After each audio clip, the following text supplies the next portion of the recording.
আচ্ছা দাদা শুনুন, এখানে আশেপাশে কোনো বাংলো বা বাড়ি ভাড়া পাওয়া যাবে থাকার জন্য? আমরা শহর থেকে এসেছি, আশেপাশে কিছু চিনি না। যদি একটু দয়া করে আমাদের থাকার ব্যবস্থা করে দিতেন তাহলে খুব উপকার হতো। আমি ওইসব পারবো না, এখানে কেউ ঘর ভাড়া দেয় না। ওই পাশে গিয়ে দেখেন একটা পুরনো বাড়ি আছে, কেউ থাকে না। বাড়ির মালিক বিদেশে থাকে, একটা কেয়ারটেকার গোছের লোক থাকে, সেই বাড়িটা দেখাশোনা করে। তার কাছে গিয়ে কথা বলে দেখতে পারেন।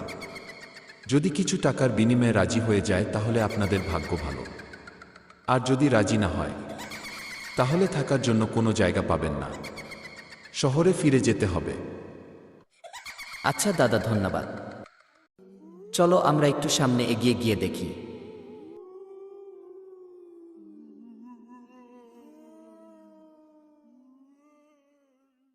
কোথা থেকে আসে সব এখানে মরতে? যাই হোক, আমার আর কি।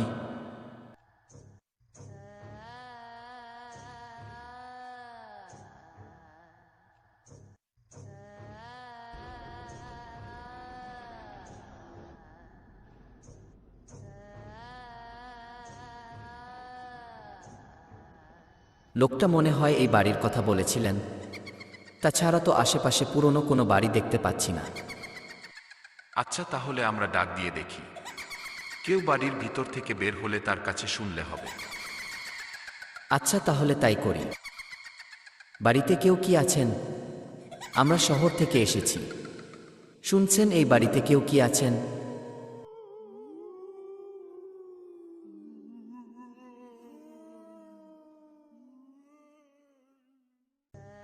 কে? তোমরা কারা? কোথা থেকে এসেছো? আজ্ঞে, আমরা শহর থেকে এসেছি। খুব বিপদে পড়েছি। থাকার মতো কোনো জায়গা নেই।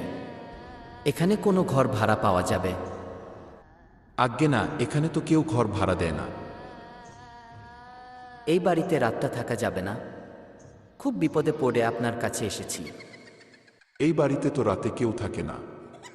একটু পরে আমিও আমার গ্রামে ফিরে যাব। আপনারা নতুন মানুষ, এখানে কিভাবে থাকবেন? তাছাড়া এই এলাকাটা ভালো না। কেন, এখানে কি চোর ডাকাতের ভয় আছে? তা নেই, তবে আমি আপনাদের এখানে থাকতে দিতে পারবো না। মালিক জানলে খুব বকাবকি করবে, আমার কাছ থেকে বের করেও দিতে পারে। আজ্ঞে, মালিক জানবে কিভাবে? আর আমরা চোর না, ভয় পেতে হবে না। না, তা না, ভয় পাচ্ছি না, তবে আপনাদের যদি কোনো ক্ষতি হয় তখন? আমাদের ক্ষতি হবে না। আর আমরা আপনাকে ভাড়া তো দিব, ফ্রিতে তো আর থাকছি না। সেটা তো বুঝলাম। এখানে কোনো খাবারের ব্যবস্থা নেই, কিন্তু আপনাদের কিছু খেতে দিতে পারবো না। আমাদেরকে খাবার দিতে হবে না, শুধু রাতটা একটু থাকতে দিলেই হবে। আসুন তাহলে ভিতরে।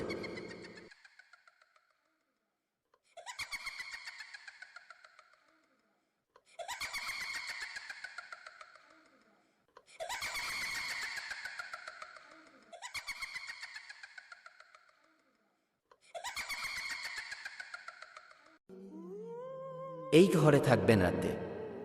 এখানে বসে আপনারা বিশ্রাম করেন। আমি পরে এসে দেখা করে তারপর গ্রামে ফিরে যাব।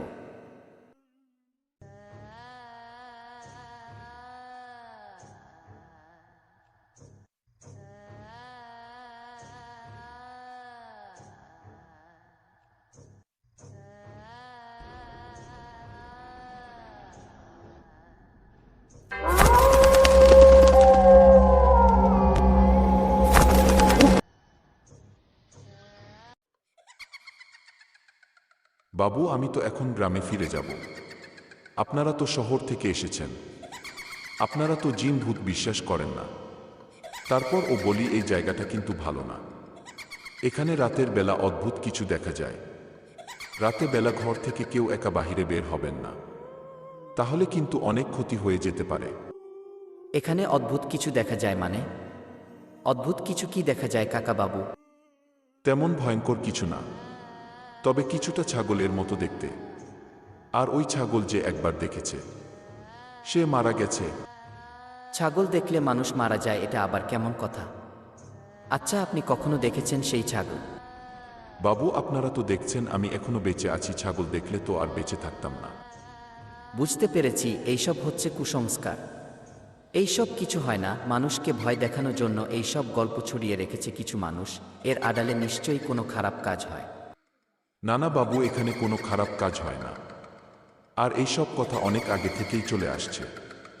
আচ্ছা যাই হোক বাবু, আপনারা রাতের বেলা বাহিরে বের হবেন না। ঠিক আছে কাকা, আমরা রাতের বেলা বাহিরে বের হব না। আচ্ছা বাবু, তাহলে আমি চলে যাচ্ছি, আপনারা নিজেদের খেয়াল রাখবেন।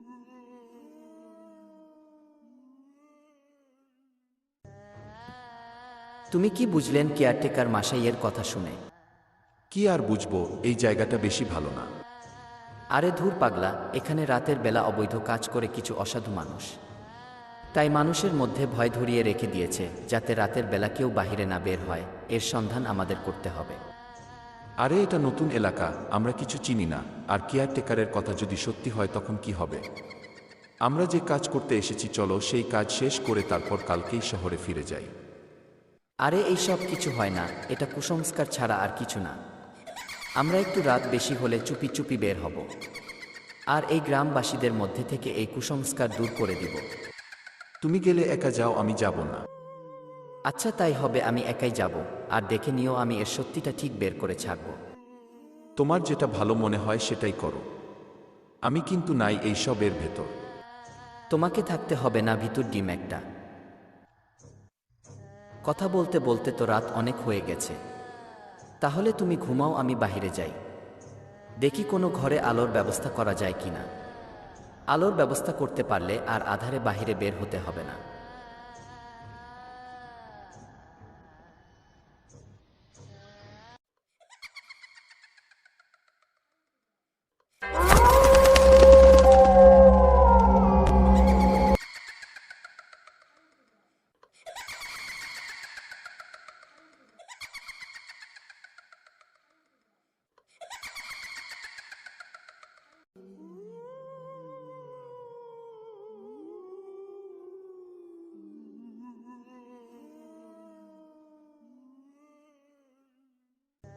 হাঁটতে হাঁটতে অনেক দূরে তো চলে আসলাম, এখনো চোখের সামনে তো কিছু পড়ল না। কোথায় সেই লোকজন যারা রাতের আধারে অবৈধ কাজ করে?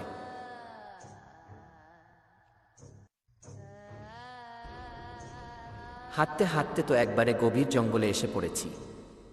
এখনো চোখে কিছু পড়ল না, সব কিছুই মনে হয় কুসংস্কার। আমার পেছনে কিছু একটা নড়ল মনে হয়। আরে সত্যিই তো ছাগল। এত রাতে এই গভীর জঙ্গলে ছাগল থাকার কথা তো না। তাহলে এই সব কিছুই কি সত্যি? আর এই গভীর জঙ্গলে এই রাতে বেলা তো হিংস্র জীবজন্তু আক্রমণ করতে পারে। তার থেকে বাসায় ফিরে যাওয়া ভালো হবে।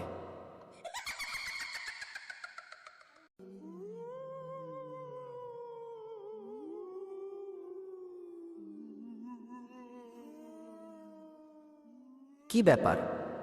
আমি যত জঙ্গলের বাহিরে বের হওয়ার চেষ্টা করছি, ততই মনে হচ্ছে জঙ্গলের ভেতরে ঢুকে যাচ্ছি। এখন আমি এই জঙ্গল থেকে বাহির বের হব কিভাবে?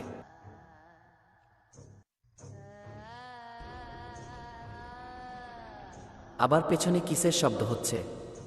থাক, পেছনে ঘুরে তাকানো যাবে না। মনে হয় কোনো হিংস্র পশু আমার পিছু করেছে। তাড়াতাড়ি কিছু একটা ব্যবস্থা করতে হবে।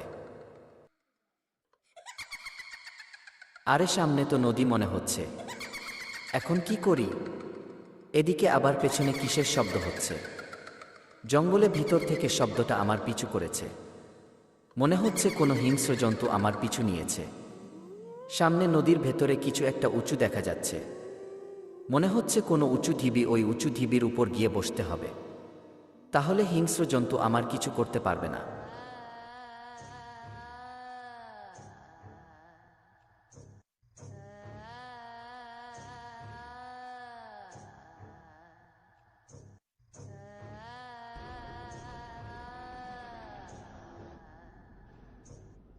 সকাল না হওয়া পর্যন্ত এখানে বসে থাকি।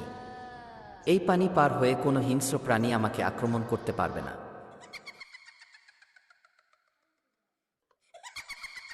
তুই কি ভেবেছিস পানির মাঝখানে গিয়ে আমার হাত থেকে বাঁচতে পারবি? আমার হাত থেকে এই পর্যন্ত কেউ বাঁচতে পারে নাই। তুইও বাঁচতে পারবি না। জঙ্গলের মধ্যে থেকে তোর পিছু নিয়েছি। তোর হাতে আগুন, এই জন্য তোর কিছু করতে পারিনি। তুই আগুন কত সময় জ্বালিয়ে রাখবি? এক সময় তোর আগুন ঠিক নিভে যাবে। তখন তুই আমার হাত থেকে কিভাবে বাঁচবি? হে আল্লাহ, তুমি আমাকে বাঁচাও। হারিকেনের তেল ফুরিয়ে গেলে তো আগুন নিভে যাবে, আর এই অশুভ প্রেতাত্মা আমাকে মেরে ফেলবে। রাত শেষ না হওয়া পর্যন্ত যেন হারিকেনের তেল শেষ না হয়। আমি এখানে দাঁড়িয়ে থাকলাম, দেখি কত সময় তুই আগুন জ্বালিয়ে রাখতে পারিস।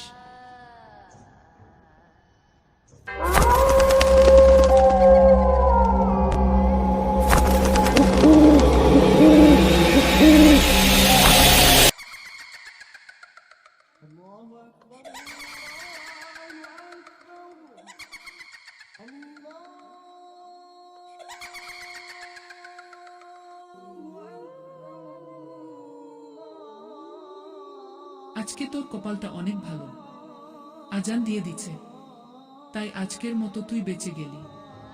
আমি চলে যাচ্ছি।